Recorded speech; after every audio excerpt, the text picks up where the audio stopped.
നമസ്കാരം, എല്ലാവർക്കും stop car റീഫിനിഷിൻ്റെ പുതിയൊരു വീഡിയോയിലേക്ക് സ്വാഗതം. ഇന്ന് നമ്മൾ കൊണ്ടുവന്നിട്ടുള്ളത് ഏറ്റവും പുതിയ മോഡലുള്ള വിറ്റാറ ബ്രസയാണ്. ശരിക്കും വിറ്റാറ എന്ന് പറയാൻ പാടില്ല, ബ്രസ എന്ന് മാത്രമേ പറയാൻ പാടുള്ളൂ. സാധാരണ സിനിമയിലൊക്കെ വന്നിട്ട് പച്ച പിടിച്ച് കഴിഞ്ഞാൽ ആൾക്കാർ പേര് മാറ്റുന്ന പോലെ ഈ വണ്ടീൻ്റെ പേരും മാറിയിട്ടുണ്ട്. സോ വീഡിയോയിലേക്ക് കിടക്കുന്നതിന് മുന്നേ നിങ്ങൾ ഈ ചാനൽ ഫസ്റ്റ് ടൈം ആയിട്ട് കാണുന്നത് സബ്സ്ക്രൈബ് ചെയ്യുക. അതുപോലെ തന്നെ ബെല്ലൈക്കൺ കൂടി എനേബിൾ ചെയ്ത് കഴിയുകയാണെങ്കിൽ പുതിയ വീഡിയോ നോട്ടിഫിക്കേഷൻ ലഭിക്കുന്നതായിരിക്കും. സോ നമുക്ക് വീഡിയോയിലേക്ക് കിടക്കാം. സോ ഇപ്പോൾ ഈ വണ്ടീൻ്റെ ഡിസൈനിൻ്റെ ഭാഗത്തേക്ക് നോക്കുമ്പോൾ ഓൾറൗണ്ട് വണ്ടിയുടെ ഡിസൈൻ ഫുള്ളായിട്ട് മാറിയിട്ടുണ്ട്. എസ്പെഷ്യലി ഇതിൻ്റെ ഫ്രണ്ട് എൻഡിൻ്റെ ഭാഗത്തേക്ക് നോക്കുമ്പോൾ ഹെഡ്ലൈറ്റ്സ് മാറിയിട്ടുണ്ട്, ഈ ഫ്രണ്ടിലെ ഗ്രില്ല് മാറിയിട്ടുണ്ട്. ഇവിടെ ഒരു ബ്ലാക്ക് എലമെൻറ്റും ഇതിൻ്റെ മേലെ ഒരു ക്രോം ഫിനിഷാണ് കൊടുത്തിട്ടുള്ളത്. താഴത്തേക്ക് വരുമ്പോൾ ഇവിടെ ഒരു ക്ലാഡിങ് കൊടുത്തിട്ടുണ്ട്, ഒരു ബ്ലാക്ക് ഫിനിഷിംഗ് ഉള്ള ഒരു ബുൾബാർക്ക് പോലെ തോന്നിക്കുന്ന രീതിയിലുള്ള ഒരു ക്ലാഡിങ് ആണ് കൊടുത്തിട്ടുള്ളത്. ചെറിയൊരു ഫോഗ് ലാമ്പ് കൂടെ കൊടുത്തിട്ടുണ്ട്. ഇപ്പോൾ സാധാരണ വണ്ടിയിൽ ഹെഡ് ലാമ്പ് ചെറുതായിട്ട്, അതായത് ഒരു DRL പോലെ ഇവിടെ കൊടുത്തിട്ട് താഴെ ആയിരിക്കും ഹെഡ് ലാമ്പ് കൊടുക്കുക.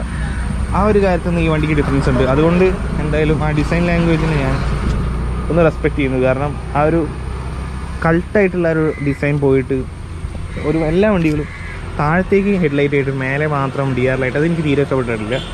പക്ഷേ ആ ഒരു കാര്യത്തിൽ വെച്ച് നോക്കുമ്പോൾ ഈ വണ്ടിയുടെ ഡിസൈൻ ലാംഗ്വേജ് 100% നീതി പുലർത്തിയെന്നാണ് എനിക്ക് തോന്നുന്നത് പേഴ്സണലി. ഓക്കെ, അത് താഴത്തേക്ക് വരുമ്പോൾ ലെഫ്റ്റ് സൈഡിലായിട്ട് ടോയിങ് കൊക്ക് കൊടുത്ത് കാണാൻ പറ്റും. പിന്നെ താഴത്തേക്ക് പോകുമ്പോൾ സ്കിഡ് പ്ലേറ്റ്സ് പോലെ ഒന്നും കൊടുത്ത് കാണാൻ പറ്റില്ല. പക്ഷേ ഈ വണ്ടി ഓൾറൗണ്ട് സൈഡിൽ നിന്ന് നോക്കുമ്പോൾ തന്നെ അത്യാവശ്യം ഒരു വലുപ്പമുള്ള പോലെ നമുക്ക് ഫീൽ ചെയ്യും. പക്ഷേ വീൽസ് ചെറിയൊരു സൈസ് കുറവായിട്ടും ഫീൽ ചെയ്യുന്നുണ്ട് സൈഡിൽ നിന്ന് നോക്കുമ്പോൾ. ഇപ്പോൾ ഈ വണ്ടി ഡയമെൻഷൻ്റെ കാര്യത്തിൽ നോക്കുകയാണെങ്കിൽ നമുക്ക് കുറച്ച് വലുതായിട്ട് തോന്നുമെങ്കിലും ഇത് പഴയ വിറ്റാറ ബ്രസയായിട്ട് കമ്പയർ ചെയ്യുമ്പോൾ ഡയമെൻഷൻസ് ഒക്കെ വെച്ച് നോക്കുമ്പോൾ ഏകദേശം സെയിം ആണ്. പക്ഷേ ടോപ്പ് എൻഡ് മോഡലിലേക്കൊക്കെ എത്തുമ്പോൾ നിങ്ങൾക്ക് മേലെയായിട്ട് റൂഫ് റെയിൽസും കാര്യങ്ങളെല്ലാം കൊടുത്ത് കാണാൻ പറ്റും. ഇപ്പോൾ ഈ വണ്ടി എന്ന് പറയുന്നത് ടോപ്പ് എൻഡ് മോഡലല്ല. Top end model 360 degree camera വരുന്നുണ്ട്. അതും അതിൻ്റെ റെസൊല്യൂഷനും അടിപൊളിയാണ്. പിന്നെ മാരുതിൻ്റെ വണ്ടിയിൽ ആദ്യമുള്ളൊരു സംഭവമാണ് സൺറൂഫ് എന്ന് പറയുന്നത്. അതും ഇതിൻ്റെ ടോപ്പ് എൻഡ് മോഡലിലേക്കൊക്കെ എത്തുമ്പോൾ നിങ്ങൾക്ക് കിട്ടും. സൈഡ് പ്രൊഫൈലിലേക്ക് വരുമ്പോൾ ആദ്യം തന്നെ നമുക്ക് ടയർ സൈസ് നോക്കാം. 215/60R16 ആണ് ടയർ സൈസ് എന്ന് പറയുന്നത്. ടയേഴ്സ് എനിക്ക് തോന്നുന്നു കുറച്ചൊരു ലോവറായിട്ട് എനിക്ക് തോന്നുന്നുണ്ട്. ഈ വണ്ടി ഓൾറൗണ്ട് വലുതായിട്ട് തോന്നുമ്പോഴും ഈ ടയർ ചെറിയൊരു രീതിയിൽ ഒരു അണ്ടർ സൈസായിട്ട് എനിക്ക് തോന്നി. അച്ഛൻ സൈഡ് മിററിൻ്റെ ഭാഗത്തേക്ക് നോക്കുമ്പോൾ ടേണിംഗ് ഗിയർ കൊടുത്ത് കാണാൻ പറ്റും. അടുത്ത് നമുക്ക് റിയർ ഡോർ ഓപ്പൺ ചെയ്യാം. റിയർ ഡോർ ഓപ്പൺ ചെയ്ത് കഴിയുകയാണെങ്കിൽ ബ്ലാക്ക് ഫിനിഷാണ് ഡോർ പാഡ്സ് എന്ന് പറയുന്നത്. പിന്നെ ഈ സ്വിച്ചും കാര്യങ്ങളെല്ലാം നമ്മൾ പണ്ട് വിറ്റാറ ബ്രസ അല്ലെങ്കിൽ മാരുതി വണ്ടികളിലൊക്കെ കണ്ട അതേ സെയിം ടൈപ്പ് സ്വിച്ചസ് ആണ് കൊടുത്തിട്ടുള്ളത്. അടുത്തത് വണ്ടിയുടെ ഉള്ളിലേക്ക് കയറി കഴിയുകയാണെങ്കിൽ അത്യാവശ്യം സ്പേഷ്യസ് ആയിട്ടുള്ള ഒരു ക്യാബിനാണ് ഇതിൻ്റെ ഉള്ളിലെന്ന് പറയുന്നത്. എനിക്ക് തോന്നുന്നത് ഇതിന്റെ ബലേനോ എനിക്ക് കുറച്ചുകൂടി സ്പേഷ്യസ് ആയിട്ട് തോന്നി. ഹെഡ് സ്പേസിന്റെ കാര്യത്തിലല്ല, പക്ഷേ ലെഗ് സ്പേസിന്റെ കാര്യത്തിൽ ബലേനോ കുറച്ചുകൂടി സ്പേഷ്യസ് ആയിട്ടാണ് എനിക്ക് തോന്നി. കാരണം ഈ അടുത്ത് ഞാൻ ബലേനോ ഓടിച്ചിട്ടുണ്ടായിരുന്നു. POV ഡ്രൈവ് ആയിരുന്നു. അതിൽ ഞാൻ ജസ്റ്റ് ഒന്നാകെ വണ്ടി സ്റ്റഡി ചെയ്തപ്പോൾ കുറച്ചുകൂടി സ്പേസ് ഇന്റീരിയർ ഉള്ള പോലെ എനിക്ക് ഫീൽ ചെയ്തു. പിന്നെ ഈ വണ്ടീൻ്റെ ഇന്റീരിയറിൽ ഒരു ഡിസഡ്വാൻറ്റേജസ് ആയിട്ട് ഒരു ഡീമെറിറ്റ് ആയിട്ട് എനിക്ക് തോന്നിയൊരു കാര്യം എന്താണെന്ന് വെച്ചാൽ ഇതിന്റെ ഹെഡ് റെസ്റ്റിന്റെ ഹൈറ്റ് നമുക്ക് അഡ്ജസ്റ്റ് ചെയ്യാൻ പറ്റില്ല. ഹെഡ് റെസ്റ്റേ കാണുന്നില്ല. പിന്നെ ഇതിന് ബെഞ്ച് ഫോൾഡിംഗ് ആണ് വരുന്നത്. നമ്മൾ ടോപ്പ് എൻഡിലെ മോഡലിലേക്ക് പോകുമ്പോൾ നിങ്ങൾക്ക് സീറ്റിന് ഹെഡ് റെസ്റ്റ് വരും, അതിന്റെ ഹൈറ്റ് അഡ്ജസ്റ്റ് ചെയ്യാൻ പറ്റും. അത് മാത്രമല്ല 60/40 സ്പ്ലിറ്റ് സീറ്റ്സും വരും. ഇതിപ്പോൾ ബെഞ്ച് ഫോൾഡിംഗ് ആണ് വരുന്നത്. പിന്നെ താഴത്തേക്ക് പോകുമ്പോൾ എയർ വെൻസിന്റെ കൺട്രോൾ എല്ലാം കൊടുത്ത് കാണാൻ പറ്റും. പിന്നെ USB Type A Type C കൺട്രോളൊക്കെ നിങ്ങൾക്ക് ഇതിന്റെ ടോപ്പ് എൻഡ് മോഡലിൽ കിട്ടും. ഈ വണ്ടിയിൽ അതൊന്നുമില്ല. ഒക്കെ ബ്ലാങ്ക് സ്പേസ് ആണ്, വേണം നിങ്ങൾക്ക് ആഡ് ചെയ്യാൻ പറ്റും. ഇവിടെ ഡമ്മി ആയിട്ടാണ് കൊടുത്തിട്ടുള്ളത്. പിന്നെ എയർ കണ്ടീഷനിങ് വരുന്നുണ്ട്. അത് നിങ്ങൾക്ക് അഡ്ജസ്റ്റ് ചെയ്യാനുള്ള ബട്ടൺസ് കാര്യങ്ങളൊന്നും ഇവിടെ കൊടുത്തിട്ടില്ല. വെറുതെ ബ്ലോവർ ഓൺ ചെയ്യാൻ മാത്രമേ പറ്റുന്നതാണ് എനിക്ക് തോന്നുന്നത്. പിന്നെ സീറ്റ്സിൻ്റെ ഭാഗത്തേക്ക് നോക്കുമ്പോൾ ബ്ലാക്ക് സീറ്റ്സ് ആണ്. പിന്നെ ഇവിടെ മാക്സിൻ ഹോൾഡേഴ്സ് കൊടുത്ത് കാണാൻ പറ്റും. ഹെഡ് സ്പേസ് എന്ന് പറഞ്ഞാൽ അത്യാവശ്യം നല്ല രീതിയിലുണ്ട്. ഇതിന് സൺറൂഫ് ഇല്ല, കാരണം ഇത് ടോപ്പ് എൻഡ് മോഡലല്ല. പിന്നെ സീറ്റ്സ് എന്ന് പറഞ്ഞാൽ അത്യാവശ്യം നല്ല വൈഡാണ്. പിന്നെ ബാക്കിരിക്കുമ്പോൾ തന്നെ 4 ഭാഗത്തേക്കുള്ള വ്യൂ എന്ന് പറഞ്ഞാൽ നമുക്ക് അടിപൊളിയാണ്. പിന്നെ ഈ സൈഡിലെ ഈ ഗ്ലാസ് എന്ന് പറയുന്നത് ചെറുതാണ്, പക്ഷേ നമുക്ക് കുഴപ്പമില്ലാത്ത വ്യൂ കിട്ടുന്നത് എന്തുകൊണ്ടാണെന്ന് വെച്ചാൽ ഈ സീറ്റിൻ്റെ ഹൈറ്റ് കുറച്ച് ഹൈ ആയിട്ടാണ് പ്ലേസ് ചെയ്തിട്ടുള്ളത്, അതുകൊണ്ടാണ്. സോ അതൊക്കെയാണ് പറയാനുള്ളത്. അടുത്ത് നമുക്ക് ഇതിൻ്റെ ബാക്കിലേക്ക് പോകാം. അതിൻ്റെ മുന്നേ ആയിട്ട് ഈ സൈഡിലെ ക്വാർട്ടർ ഗ്ലാസ് എന്ന് പറഞ്ഞാൽ കുറച്ച് വലുതാണ്. അതുകൊണ്ട് കുറച്ചുകൂടി നല്ല രീതിയിലുള്ള വ്യൂ നമുക്ക് പുറത്തേക്ക് കിട്ടും. ഇപ്പോൾ സൈഡ് പറഞ്ഞു കൊടുക്കണമെങ്കിലും റോഡുകളൊക്കെ ചെറുതാണല്ലോ, അതുകൊണ്ട് റിവേഴ്സ് എടുക്കുമ്പോൾ സൈഡ് പറഞ്ഞിട്ട് U-ടേൺ ഒക്കെ എടുക്കുമ്പോഴും ആ ഒരു ഗ്ലാസ് അങ്ങനെയുള്ളത് നല്ലതാണ്. കാരണം അത് ഫുള്ളായിട്ട് ബ്ലാങ്ക് ആയിട്ടാണ് കിടക്കുന്നത്, വലിയൊരു ബ്ലൈൻഡ് സ്പോട്ട് ആയിരിക്കും അത് ഉണ്ടാക്കുക. പിന്നെ ഡോർ പോക്കറ്റ്സ് കൊടുത്ത് കാണാൻ പറ്റും. അതിൽ 1 ലിറ്റർ ബോട്ടിൽ നമുക്ക് ഹോൾഡ് ചെയ്യാൻ പറ്റും. സോ അടുത്ത നമുക്ക് ടെയിൽ ഗേറ്റ് ഓപ്പൺ ചെയ്ത് ഞാൻ കാണിച്ചു തരാം. ടെയിൽ ഗേറ്റ് ഓപ്പൺ ചെയ്യാനായിട്ട് ഇവിടെ ഒരു സ്വിച്ച് ഉണ്ട്, അത് നീക്കി കൊടുത്താൽ മതി. സ്മാർട്ട് ഹൈബ്രിഡ് എന്ന് എഴുതി കാണാൻ പറ്റും. ടെയിൽ ഗേറ്റ് നീക്കി കഴിഞ്ഞാൽ തന്നെ ഓൾ ദ വേ മേലേക്ക് പോയിക്കോളും. സോ ഇതാണ് ഇതിൻ്റെ ഒരു ബോട്ട് ക്യാരിങ് കപ്പാസിറ്റി എന്ന് പറയുന്നത്. 328 ലിറ്ററാണ് ഇതിൻ്റെ ബോട്ട് ക്യാരിങ് കപ്പാസിറ്റി. പഴയ വണ്ടി വെച്ച് കമ്പയർ ചെയ്യുമ്പോൾ വലിയ വ്യത്യാസം കാര്യങ്ങളൊന്നും ബോട്ട് ക്യാരിങ് കപ്പാസിറ്റിൻ്റെ കാര്യത്തിൽ വന്നിട്ടില്ല. പിന്നെ ഇതങ്ങനെ ഓപ്പൺ ഇത് 2 മാറ്റ് ഉണ്ട്, അതാണ് 3 മാറ്റ് ഉണ്ടോ. കുറച്ചുകൂടി ഓപ്പൺ ചെയ്ത് കഴിയുകയാണെങ്കിൽ സ്പെയർ വീലുണ്ട് 215/60 സെയിം സൈസ് തന്നെയാണ് സ്പെയർ വീൽ വരുന്നത്. സ്പേസ് സേവറും കാര്യങ്ങളൊന്നും അല്ല.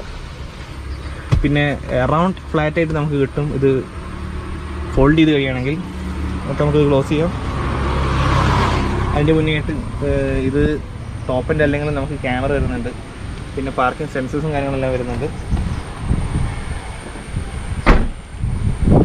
അടുത്ത് നമുക്ക് ഡ്രൈവർ ഡോറിനെ കത്തിക്കാൻ പറ്റും. അപ്പോൾ അതിന് മുന്നേ ആയിട്ട് ഇവിടെ ഒരു സിൽവർ ഫിനിഷ് കൊടുത്തിട്ടുണ്ട്. അത് ഈ വണ്ടി ചളി ആയതുകൊണ്ടാണ് ഞാൻ ശ്രദ്ധിക്കാതിരുന്നത്. ഇവിടെയും ചെറിയൊരു സിൽവർ ഫിനിഷും കാര്യങ്ങൾ കൊടുത്തിട്ടുണ്ട് ഈ ബ്ലാക്ക് ക്ലാഡിങ്ങിൻ്റെ മേലെയായിട്ട്.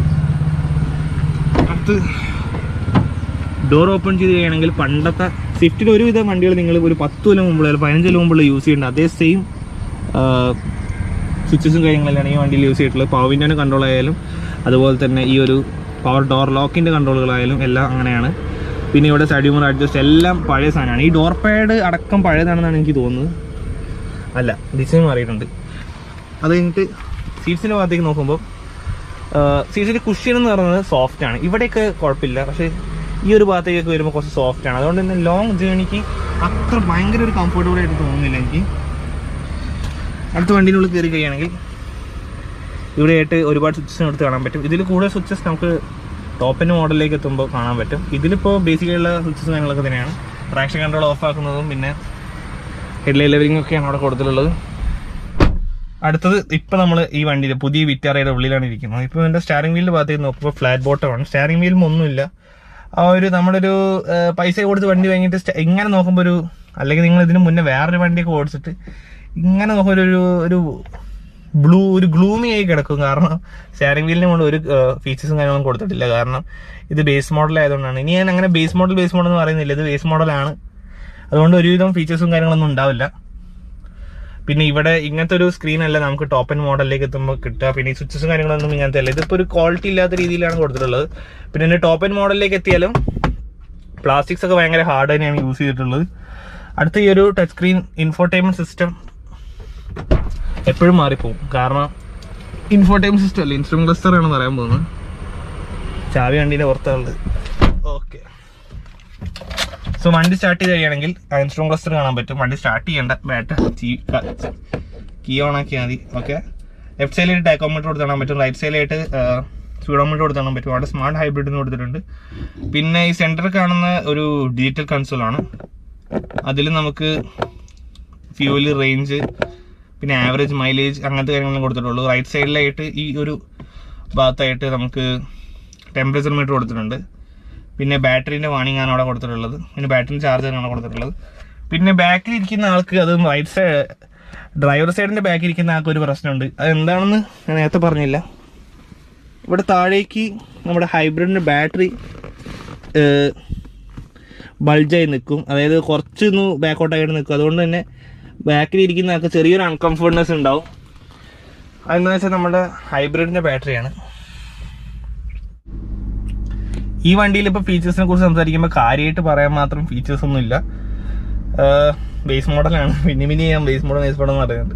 സോ അടുത്ത് നമുക്ക് ഈ ഒരു ഗ്ലോവ് ഹൗസ് ഓപ്പൺ ചെയ്യാം. അത്യാവശ്യം വലിയൊരു സ്പേസ് ആണ് ഗ്ലോവ് ഹൗസിനുള്ളിലുള്ളത്.